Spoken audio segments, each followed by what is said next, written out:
Abdoulaye marchait en peignoir dans une petite rue poussiéreuse, les pieds nus, en parlant tout seul. Il répétait sans arrêt, « Baba, pardonne-moi ».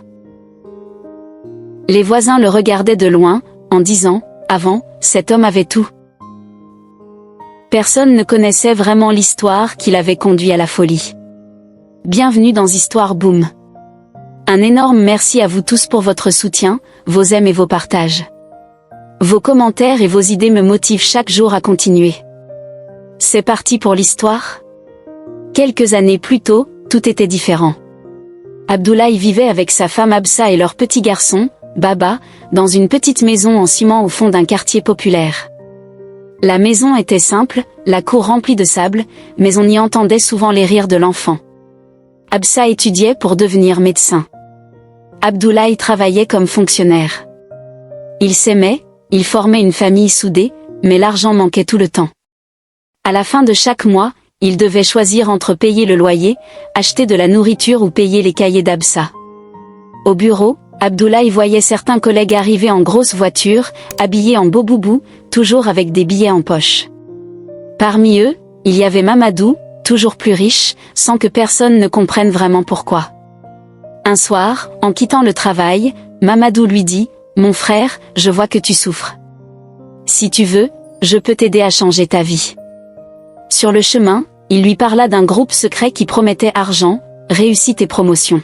« Ce n'est pas pour tout le monde, dit-il, mais si tu es prêt à faire un vrai sacrifice, ta vie va changer. » Cette nuit-là, Abdoulaye dormit à peine. Il pensait à la fatigue d'Absa, aux yeux de Baba quand il demandait un ballon ou un petit goûter qu'il ne pouvait pas toujours acheter. Il se disait, peut-être que c'est ma chance, peut-être que Dieu ouvre une porte. Le lendemain, malgré la peur, il rappela Mamadou et accepta.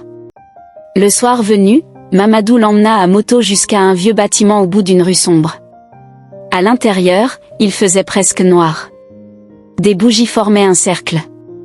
Des hommes en longues robes sombres, le visage à moitié couvert, récitaient des paroles incompréhensibles. On expliqua à Abdoulaye qu'ici, rien n'était gratuit. Pour recevoir la richesse, il devait offrir ce qu'il avait de plus précieux. Il pensa à son travail, à ses économies, à sa maison. Mais la voix d'un des hommes dit calmement, « Ce que tu as de plus précieux, c'est ton fils. » Le cœur d'Abdoulaye se figea. Il voulut partir, crier, refuser. On lui parla alors de sa pauvreté, de l'avenir d'Absa, d'une grande vie possible pour sa famille. Entre la pression, la peur et son désir de sortir de la misère, il commit l'erreur qui allait tout détruire. Cette nuit-là, dans le vieux bâtiment, un cri d'enfant traversa l'obscurité, puis il y eut un silence lourd.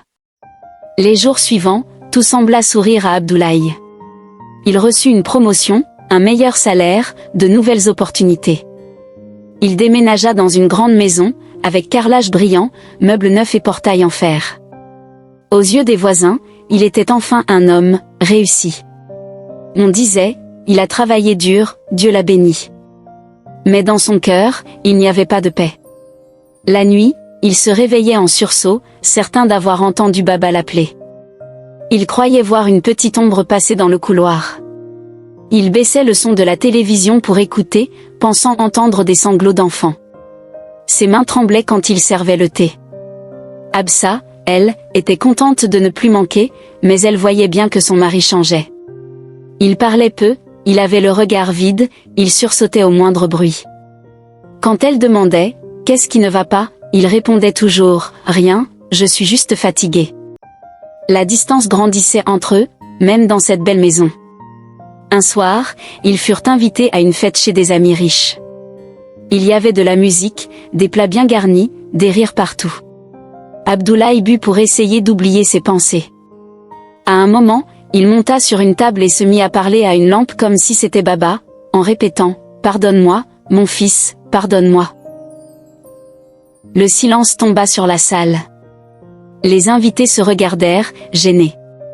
Absa comprit que quelque chose de très grave se cachait derrière cette scène. Quelques jours plus tard, alors qu'Abdoulaye était absent, elle décida de ranger son bureau. Au fond d'un tiroir, elle trouva un cahier. En l'ouvrant, elle découvrit toute la vérité, la secte, la cérémonie, le sacrifice, la nuit du cri, les cauchemars d'Abdoulaye et ses regrets. En lisant, Absa sentit son cœur se briser. Elle comprit que la disparition de Baba n'était pas un malheur aveugle, mais un choix terrible. En larmes, elle fit sa valise, quitta la grande maison et retourna chez ses parents. Elle décida de continuer ses études seule, de se reconstruire loin d'Abdoulaye. Lui resta seul avec son argent, ses murs froids et sa culpabilité. Avec le temps, il perdit pied. Il passait des heures à marcher dans la maison en appelant Baba, parlait aux ombres comme si c'étaient des personnes. On finit par l'emmener dans un centre pour malades mentaux. Chaque nuit, dans sa chambre, on l'entendait crier le prénom de son fils et demander pardon. Mais aucune voix ne répondait. Abdoulaye avait gagné la richesse qu'il cherchait, mais il avait perdu son enfant, sa femme, sa paix intérieure et sa raison. Son histoire nous rappelle que chercher l'argent par des moyens mauvais ne donne jamais le vrai bonheur. L'argent peut acheter des choses, mais il ne peut pas acheter le sommeil, ni effacer la culpabilité. La vraie richesse, c'est l'amour, la famille, la dignité et une conscience en paix.